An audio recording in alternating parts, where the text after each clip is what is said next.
A referendum held in March 2014 was Moscow's justification for annexing Crimea in the aftermath of the ousting of Ukraine's pro-Russian President Viktor Yanukovych. At the time, almost 60% of the 2 million inhabitants identified themselves as Russians, and 96% of those who voted said they wanted the peninsula to cease being an autonomous region of Ukraine and instead be part of Russia. Crimea, extending into the Black Sea, is of strategic importance. Until 1954, it was part of Soviet Russia, when the leadership under Ukrainian-born Nikita Khrushchev transferred it to the Ukrainian part of the Soviet Union by decree.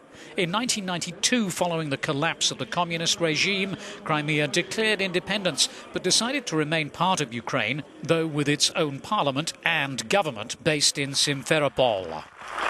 Moscow continued to base its Black Sea fleet at Sevastopol with as many as 11,000 sailors and 60 ships.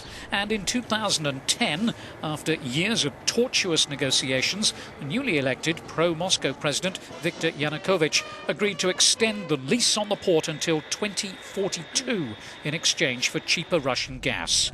When Yanukovych was ousted by the Maidan Revolution in February 2014 and replaced with a pro-Western government, that sparked a political crisis in Crimea. And soon pro-Russian separatists were on the streets there. Heavily armed troops with no identifying insignia on their uniforms seized government buildings, the main airport and all means of communication. Later, it was admitted they were Russian. On the 11th of March 2014, after a Russian military intervention, Crimea was declared independent to be swiftly annexed by Russia, the accompanying referendum denounced by Kyiv and the West as illegal. Crimea's annexation was followed by bloody fighting in the east of the country between the Ukrainian army and separatists supported by Russia. More than 9,500 people are known to have been killed.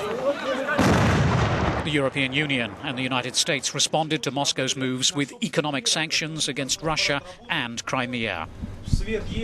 Long before the latest flare-up, in January, Ukraine's President Petro Poroshenko said securing Crimea's return from Russian control was a priority, along with regaining sovereignty over separatist-held areas in the country's east this year. With Ukraine's military near Crimea and in eastern Ukraine on high alert, both sides accuse the other of escalating tensions.